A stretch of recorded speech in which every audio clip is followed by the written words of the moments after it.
একটি সফটওয়্যার তৈরি করেছি। এই সফটওয়্যারের নাম হচ্ছে rocket guidance and flight trajectory control এবং এই সফটওয়্যারের কাজ রকেট সীতাকার রকেটের গতিপথ ও সেই সম্পর্কে তথ্য সংগ্রহ করা। আমরা এখানে কম্পিউটারে একটি রকেট দেখতে পাচ্ছি।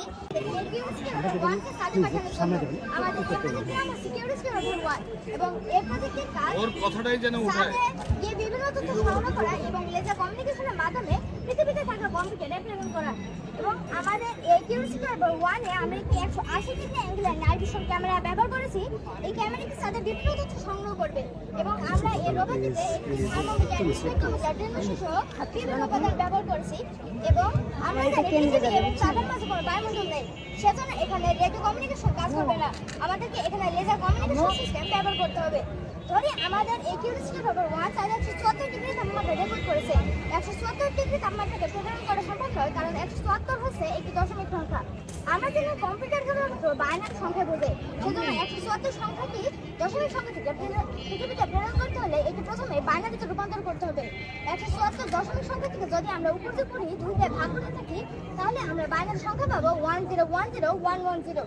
এই সংখ্যাটিকে তখন লেজারের মাধ্যমে পৃথিবীতে প্রেরণ করা হবে। দেখতে পাচ্ছেন আলোটি জ্বলছে এবং জ্বলছে। আলোটি অফ করবে, এটা আমরা ধরবো 1 এবং আলোটি যখন অফ হবে তখন আমরা এখানে ধরবো 0। 1010 করে আমাদের চিত্রটি পৃথিবীতে প্রেরণ করা হবে। এরপরে আমি এখানে পাইথনের মাধ্যমে সফটওয়্যার তৈরি করেছি। এই সফটওয়্যার আমাদের এই লেজার ডাটা করতে এবং এটিকে বাইনারি এবং দশমিকে রূপান্তর করতে সক্ষম। দেখতে পাচ্ছেন এখানে এই সফটওয়্যারটি আমি চালু করেছি। এই সফটওয়্যারে একদিকে দশমিক এবং আরেকদিকে বাইনারি সংখ্যাটা দিতে পারছে এবং এভাবেই কিন্তু পৃথিবী এবং চাঁদের মধ্যে ট্রান্সলেশনটা লেজারের মাধ্যমে হয়ে থাকে।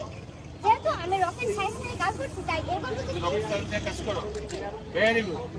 যেহেতু এর চমৎকার উপস্থাপনের জন্য আমি 500 টাকা প্রায় আমরা সংখ্যা দিয়ে ফিলিস্তিন পাঠাইছি। তোমাকে গিফট করছি। যাও।